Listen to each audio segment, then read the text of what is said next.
Indeks harga saham gabungan cukup volatile pada perdagangan Rabu. Hal ini terlihat dari IHSG yang sempat menyentuh 6.990, namun akhirnya IHSG ditutup lemah 29,93 poin atau 0,43% ke Rp6.909. Pelemahan ini dipicu oleh isu resesi yang santer terdengar di telinga para investor. Sedangkan rupiah pada perdagangan Rabu mengalami penguatan tipis 0,007%, berada di level Rp15.357 per dolar Amerika Serikat. Sama halnya dengan IHSG, berbagai proyeksi mengerikan seperti badai sempurna yang akan melanda ekonomi global membuat mata uang tanah air harus menerima tekanan dolar AS. Meskipun masih mampu bertahan dan sedikit mengalami penguatan di akhir perdagangan, nampaknya hingga saat ini investor masih mempercayakan dolar AS sebagai mata uang yang memiliki nilai lindung atau safe haven.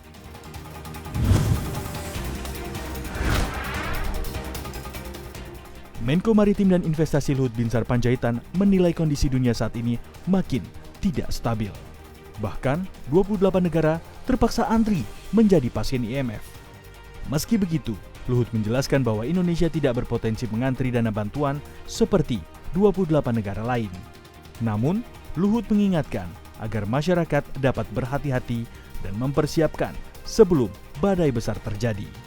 Luhut menyebutkan Indonesia akan menghadapi badai sempurna, di mana ketidakpastian ekonomi akan memuncak.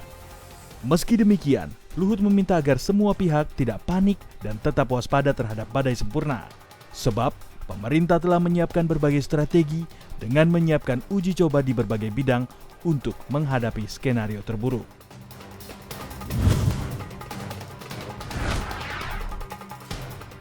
Menteri Investasi Kepala Badan Koordinator Penanaman Modal BKPM, Bahlil Lahadalia menjelaskan, berkat hilirisasi nikel, Indonesia mendapatkan keuntungan ekspor mencapai 30 miliar dolar Amerika Serikat atau 450 triliun rupiah.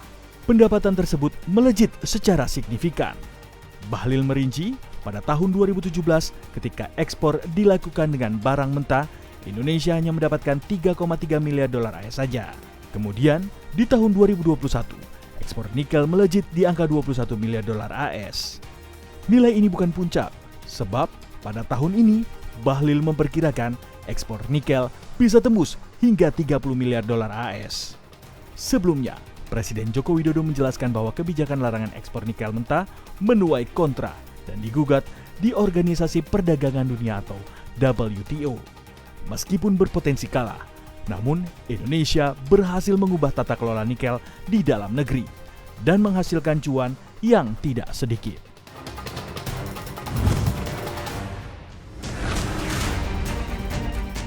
Dana Moneter Internasional atau IMF memprediksikan inflasi negara berkembang akan membengkak pada akhir tahun ini, bahkan menembus level 9,9%. Dalam laporan World Economic Outlook atau WEO, IMF menyebut peningkatan proyeksi inflasi negara berkembang cukup drastis, yakni hingga 4% dari 5,9% di tahun 2021 menjadi 9,9% di tahun 2022.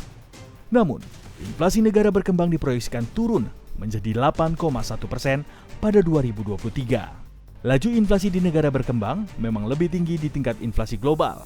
IMF menjelaskan kondisi tersebut terutama di Asia terjadi karena pelambatan ekonomi di Cina hingga pasokan pangan yang terbatas.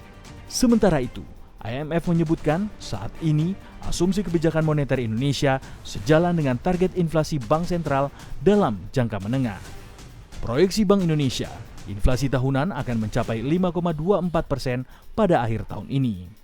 Angkanya lebih tinggi dari kisaran target, yakni 4% dengan laju inflasi inti tahunan mencapai 4,15%. Tak hanya negara berkembang, inflasi negara maju juga ikut naik.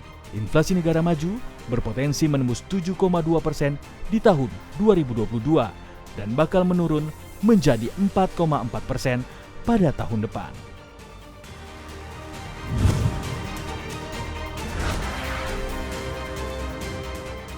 Tahun 2023, awan gelap menyelimuti ekonomi global. Terbaru, Dana Moneter Internasional atau IMF memangkas proyeksi pertumbuhan ekonomi 2023. IMF memangkas pertumbuhan ekonomi global menjadi 2,7% dari sebelumnya 2,9%. Sementara itu, proyeksi pertumbuhan ekonomi dunia tahun ini tidak berubah, yakni berada di angka 3,2%. IMF memastikan proyeksi pertumbuhan ekonomi pada 2023 adalah profil pertumbuhan terlemah sejak 2001, kecuali masa pandemi COVID-19 dan krisis keuangan global. Sementara itu, IMF juga memangkas proyeksi pertumbuhan ekonomi tanah air pada tahun depan, yakni menjadi 5%. Dalam laporan IMF, proyeksi ekonomi Indonesia pada 2023 mendapat revisi ketiga kalinya dari proyeksi April sebesar 5,9% dan Juli di kisaran 5,2%.